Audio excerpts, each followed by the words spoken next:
Welcome, everyone, to another literalist reaction video. I'm Dave. With me, as always, my good buddy John Doe. Oh, John, what we got a mustache thing going on there? Yeah, I was pointing to you because you're like Mr. I am, man. This Hey, reversed don't go- video gets me every time. Don't go backwards. Oh, what do we got today? 1977. Okay. Dave. Okay. 1977. An album came out that changed the world Did it? because according to the cover, it proved that the world was in fact flat. The album, no kidding. The album is called Point of No Return. Little play on words there. The no is K-N-O-W. Point Okay. of No Return. The band is Kansas. It's their 5th studio album, and this one is the one that shot them through the roof. And this particular song is not one you would typically hear on the radio. It's a deep cut, and I love the changes that are included in this song. But, as usual, I don't know what it's about because I don't read lyrics. Fair enough. Well, I will read the lyrics and then bumble my way through making it up. So here we go. What we do.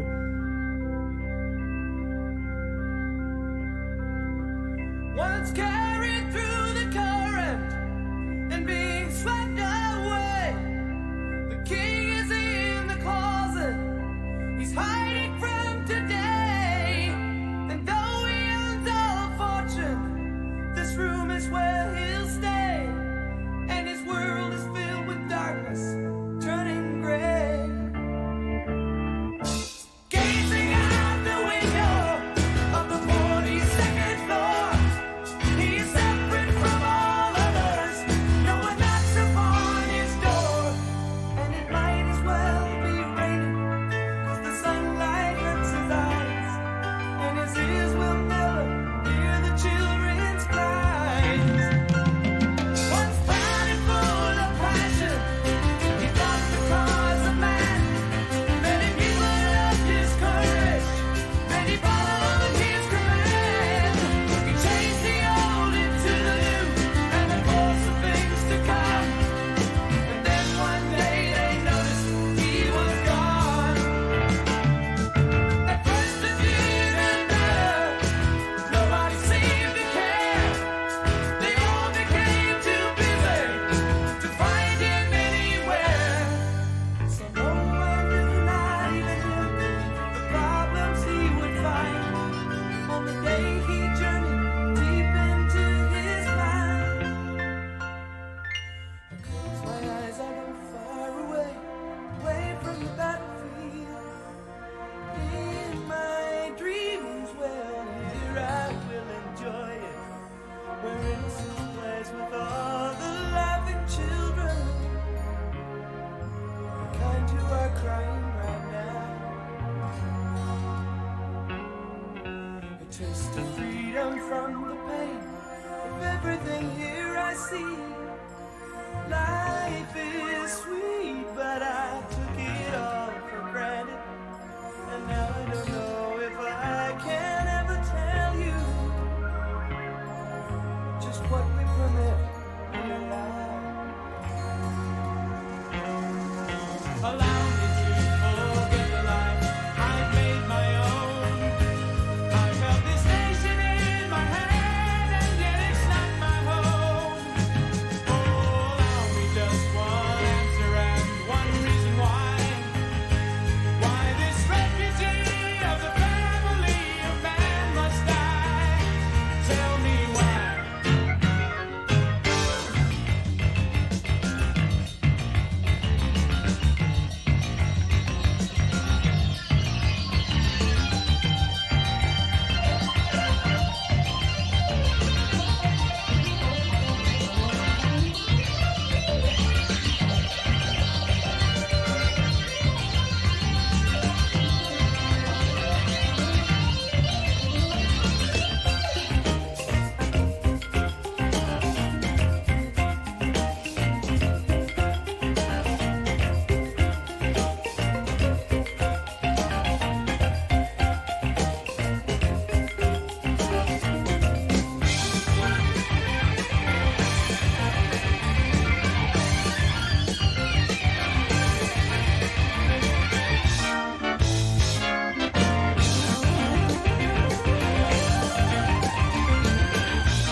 All right.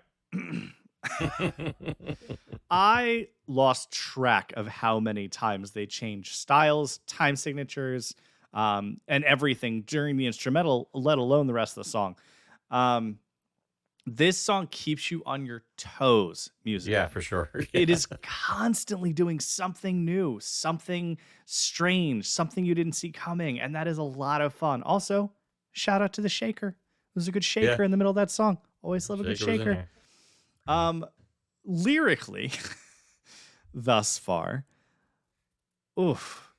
I think that despite the concepts of king and all of that, and even some musically, certain times it almost sounded like you were at a Ren fair, evoking that older style.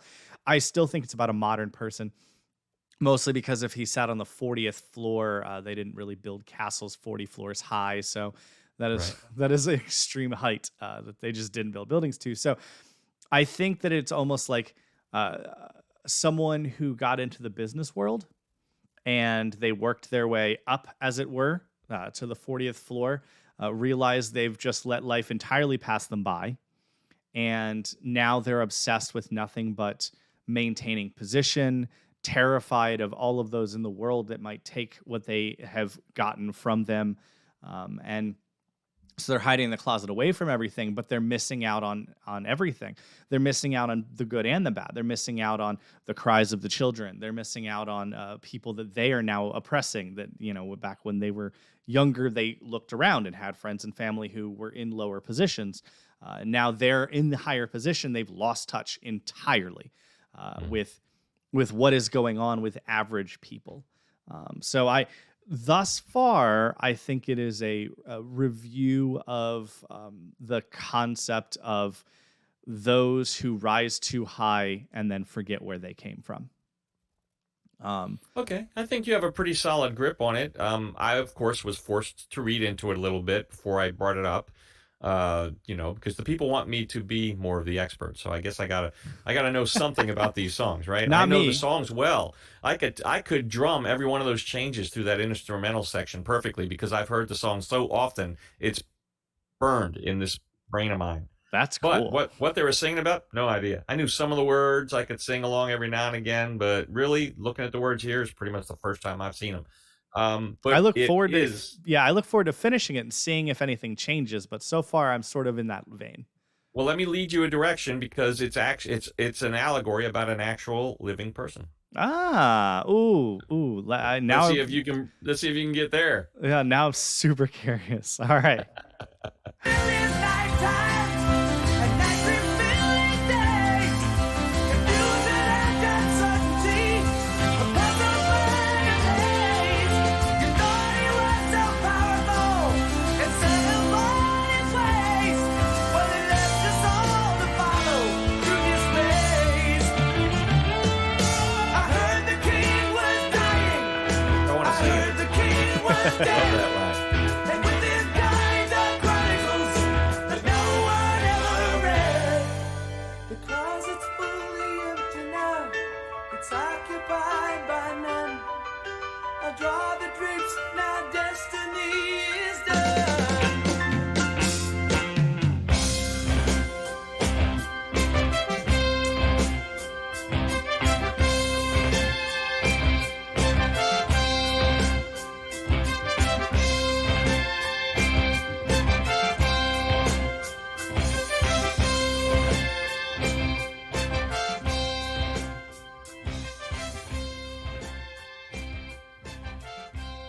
Interesting.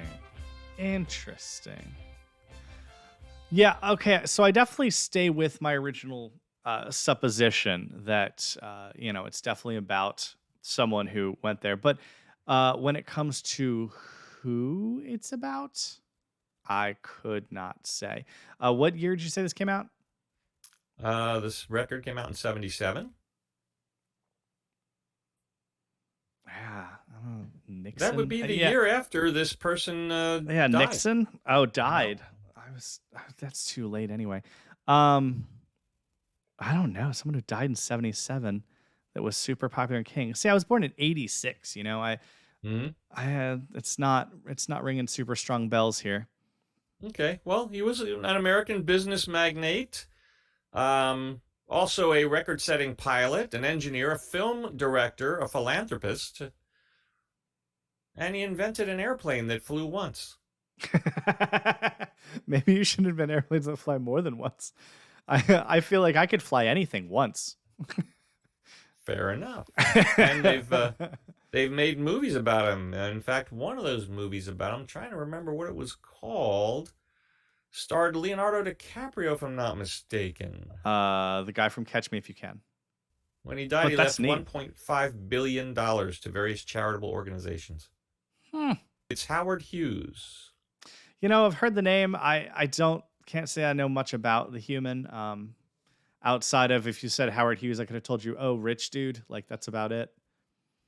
Okay. Uh, Well, he's got medical institutes that he funded. I mean, he's well known in the aviation industry, and then he directed movies for a while. This guy had his hands everywhere. yeah, at a certain level of wealth, you could just do whatever you want. So, you want to go direct a movie? I mean, sure, you could just make the movie you want. Right. Interesting. Yeah, man, that song was fascinating. Musically, that song was delightful. In just so many ways. I loved how many transitions there were, how many change ups, how many different styles, how many different time signatures, how surprising that song was from start to finish was so much fun to listen to. And then lyrically, not even knowing obviously that it was about a specific person, I think that they did a good job of painting the picture of just that concept of people who are out of touch. People on the 40th floor are out of touch. Unless you're the janitor who's just up there cleaning, like if you're running it on your corner office, you are out of touch with how the rest of the world works. Exactly. So well done to them. I can't believe that came out like 40 years ago. It's kind of nuts. I mean, not quite, 37 whatever years ago. That's just a long time. But I gotta say, that many years ago or not, I'd put it on my playlist. I'd listen to that song again. One of my favorite things about that song was there's not a chorus. No, it's just a straight up story. Mm-hmm. I really appreciated that. So few songs just tell the story without relying on the repetitiveness of the chorus. And I think it's to have a catchy hook that you can sing quickly because that gets you radio play. Yeah, right. And so it was nice to have a song that just completely did away with that convention entirely and just said, no, here is the story. We don't need to repeat stuff. So I really appreciate that. Well done. Well done, John. Good pick to you. And if anyone suggested it, to them as well. I love early Kansas, so you'll definitely hear some more early Kansas as we go. Finally found that film. It was called The Aviator from 2004. Have not seen it. Yep, Leonardo DiCaprio played Howard Hughes. The Aviator is the name of the film from 2004. So if you want to see about the rise and fall and decline of this guy, maybe you need to pick up an old film called The Aviator. Maybe I'll check it out. I wonder how factually accurate it is or how Hollywoodified they made it. Well, I think it has to be accurate because Cate Blanchett is in it. Is that how that works? She's only in strict documentary style fictions. Maybe I just made that up completely. No, I like accurate documentaries like The Greatest Showman, that really gave a good picture of how the circus works. What a complete lie. What a complete farce that was. Especially the singing. It's hilarious. All right, well, there you go. There's some Kansas. You'll hear more Kansas and more lyrics to dissect, and I'm sure you'll find them to be just as interesting as what you just read there. Excellent. Can't wait. All right, Dave, catch you on the flip side.